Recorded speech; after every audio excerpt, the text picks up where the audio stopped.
पे हाँ, पहले चावलों पे हाथ लगाओ और पाँव लगाओ, फिर दूसरे पे, द्वितीया, फिर तृतीया, चतुर्थ, पंचम, षष्टम, सप्तम। इधर से मिटाओ, उस साइड मिटा दो, मिटाओ। शाबाश, बस। अब क्या करना है, ये चावल इकट्ठे कर लो। ये बता नहीं सकते हैं। ये अन्न राजा है ना, अन्न देवता है ये। हमने इसको पाँव लगाया तो पाप लगता है, तो इसलिए हाथ नहीं, वहीं पे करना कट। ठीक हो, अच्छा ठीक हो गया। पान भी हो गया। में आऊंगा, पत्नी हमेशा बाएं अंग में बैठती है, पर अभी आपकी पत्नी जो है दाएं अंग में। तो ये बोलती है 7 शर्तें हैं मेरी। पूछो लेकिन अरे हाँ पूरी करते। अब शर्त मैं बताता रहूंगा, आपने हाँ ना जवाब देना है, फिर यहीं पे होगा। च मिष्टान्नम व्यंजनम च यद्गुह्यम मदाहीनम च कर्तव्यम तथा सो स्वीकारोयाम।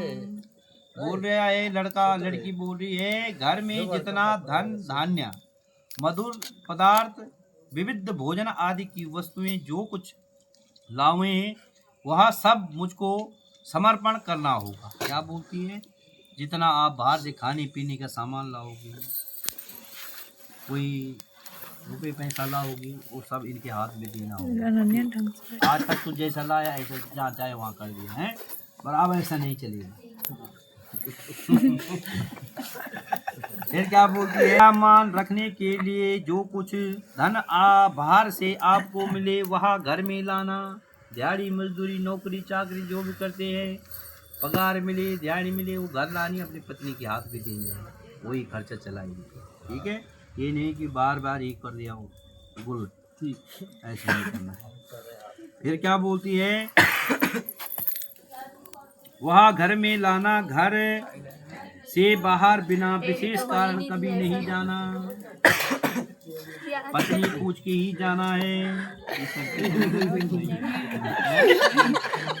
फिर क्या बोल रहा है कि कभी शयन भी नहीं करना है, कहीं बाहर जाओगे तो वही सो नहीं जाना। ना ही, और क्या बोल रही है, ना ही भोजन करना है, हैं? यहाँ सब स्वीकार है तो मैं आपके बाएं अंग में आने के लिए प्रथम पद चलती हूँ। स्वीकार हमारा और कोई ऑप्शन नहीं है। अरे नहीं है कि पत्नी घर पे आपका इंतजार कर रही है कि मेरा पति आएगा, दोनों साथ में रोटी खाएंगे, और पति होटल में खा के आएगा।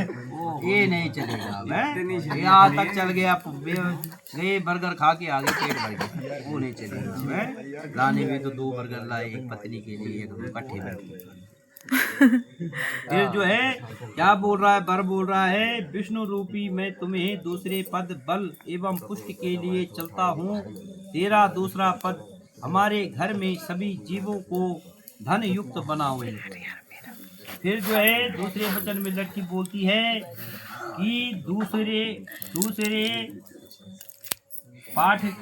दूसरों के पाठ में कन्या कहती है कि मैं घर के सब काम काज करूंगी, दास की भांति रहूंगी, मीठा बोलूंगी, सास ससुर जिठान ननद आदि की आज्ञा का पालन करूंगी। स्वामी आपको स्मरण रहे कि आपको मेरी प्रतिज्ञा कर्तव्य पालन करना रहना होगा। ये बोलती है आपके घर में जो है आपकी बहनें हो, ननद हो, जिठानी हो, सास ससुर हो, सबकी सेवा करेगी, पर आपको जो है इनका पालन करना है। पालन करने का अर्थ क्या है कि आपने माँ को भी देखना है, बहन को भी देखना है, भाई को भी देखना है, और जब तक अपनी आंखों से देखा नहीं सुना नहीं तब तक किसी की उससे ये विश्वास नहीं करना है। अब कोई बोलता नहीं भाई तेरी पत्नी ने ऐसा कर दिया, पर आपने जब तक देखा नहीं, जब तक सुना नहीं, तो बिना सोच विचार के जो है सीधा जो है उसका उत्तर नहीं निकालना चाहिए। सोच विचार के ही उत्तर निकालना चाहिए, जिससे जो है फिर गृहस्थी बिगड़ती नहीं है कि नहीं है। तो कर्तव्य पालन का अर्थ यही है कि आपको इन पे विश्वास रखना पड़ेगा कि हमारी पत्नी ऐसा काम नहीं कर सकती। विश्वास से ही जीवन चलता है।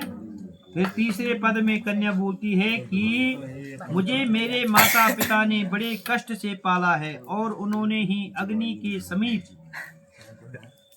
पुरोहित, गुरु एवं बुद्धिमान एवं सगे संबंधी सारे बैठे हुए। पुरोहित मने ब्राह्मण पढ़ा रहे हैं। अग्नि के समीप कन्यादान संकल्प करके जो है आपको क्या है दे दिया है। मेरी जाति कुल गोत्र बदल गए हैं। आज से जो है इसकी जात भी बदल गई, कुल गोत्र भी बदल गया। कैसे कि आपका इनाम लगेगा, आपका ही गोत्र लगेगा है। फिर क्या बोल रही है, सभी मेरे नहीं है, आपके ही होते स्वामी मैं बली हूँ। आपको मेरा पालन करना होगा। क्या करोगे? ठीक, बहुत बढ़िया। चौथे वचन में लड़की बोलती है कि मैं सब दुख सुख आपके साथ सहन करूंगी। आपके क्रोध में आने पर मधुर वचन बोलूंगी। आपके सुख के लिए भगवती गौरी की पूजा करूंगी। जैसे हमने अंदर पे एक डूने पे रखी थी, एक 2 सुपारियां, एक पे भगवान गणेश की पूजा की और एक पे माँ गौरी की पूजा की। तो बोलती है आपके घर की सुख शांति के लिए, आपकी उम्र के लिए मैं भगवती माँ गौरी की पूजा हमेशा करती रहूंगी, परंतु आपको मेरा पालन करना होगा। ठीक है। 5वें वचन में कन्या बोलती है आपको युवा से वृद्ध अवस्था तक कुटुंब का पालन करना होगा। युवा माने जवानी, वृद्ध माने बुढ़ापा। जैसे आप आज से आपने जीवन शुरू किया, ऐसे आपने बुढ़ापे तक जो है साथ साथ में ही हैं अपने कुटुंब का पालन करना। जो कुछ मैं आपसे उचित मांगू आप मुझे वही दे। अब क्या बोल रही है, जो कुछ मैं आपसे उचित मांगू, जो आपके हाथ देने में है, आपके हाथ पे है कि मैं दे सकता हूँ। अब लड़की बोलेगी जब चांद लिया कैसे लाएगा? है कि नहीं? ये बोल देगी 9 लाख हार लिया मेरे लिए, तो कैसे लाएगा? पूंजी भी तो चाहिए। तो क्या बोल रहे उचित, इस शास्त्र में उचित लिखा हुआ है कि जो आपके हक में है वो आपको नहीं छुपाना चाहिए, दे देना चाहिए। ठीक है। और क्या बोलती है, बार बार मेरे मांगने से क्रोध मत करना। और क्या बोलती है, पत्नी तेरे से तो मांगेगी यार, कभी बोलेगी 10 रुपए दे, कभी बोलेगी 20 रुपए दे, कभी प्याज लाना है, कभी लहसुन लानी है, कभी दाल लानी है, कभी कुछ लाना है। तो आपसे आपको ये तो पता ही परेशान है ना। आपके पिताजी को बोल सकती है, ना अपने मम्मी पापा को बोल सकती है। तो आपको ही परेशान करेगी। तो आपके बार बार मांगने पर ये नहीं कि कल तूने इतना मांगा, आज फिर इतना मांग रही है, तो ऐसे क्या होता है, लड़ाई झगड़ा होता है। पत्नी जो मांगती है दे। ठीक है, इसमें सोच विचार नहीं होगी। ठीक है, बोलते ही नहीं यार। बोलो। ठीक है, डन है, बाहर सवाल में डन होना चाहिए। ये स्वामी मेरे संपूर्ण संबंधी आपके दास बन गए हैं। दास बन गए हैं। आपके ससुर ने आपके पांव अंदर धुले, आपके दोनों सालों ने आपके पांव यहाँ पर धुले हैं। तो दास मनी क्या होता है, छोटे होते हैं, स्वामी मनी बड़ा होता है। कि आपके क्या है, दास बन गए हैं। फिर क्या बोलती है, उन्होंने ही प्रेम पूर्वक जल पात्र बांधकर मुझको दिया है। कभी या ना कहना कि आपके संबंधियों ने मुझे क्या दिया है। एक साथ रहने पर प्राय झगड़ा हो ही जाता है। सेवक के अपराध स्वामी हमेशा यथा संभव माफ करता है। अब देखो लड़ाई झगड़ा हो गया, कभी तू मैं हो गया, तूने बोल गया क्या दिया तेरे बाप ने, तो ऐसे शब्दों का प्रयोग नहीं है।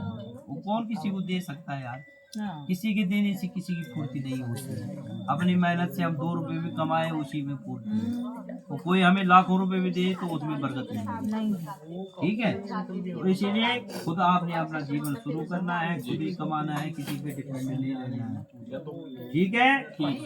7वें वचन में लड़की बोलती है हवन यज्ञ विवाह कन्यादान व्रत में आपके आंचल पकड़कर वाम अंग बैठूंगी। आपके पुण्य का आधा भाग लूंगी, ग्रहण करूंगी, किंतु पाप का नहीं करूंगी। ये बोलती है हवन यज्ञ विवाह करोगे आप तो उसके मैं जो है आपके जो है बाएं अंग में बैठूंगी और उसका आधा पुण्य लिया करूंगी, और मेरे द्वारा किए हुए अर्ध पाप के भागीदार आप होंगे, और आपसे जो पाप होगा वो इनको नहीं लगेगा। पाप कई प्रकार के होते हैं। अब घर में है, औरत का काम है पोछा मारना है, रसोई बनानी है, तो वो कौन सा अपने लिए थोड़ी रसोई बनाएगी, सबके लिए बनाएगी।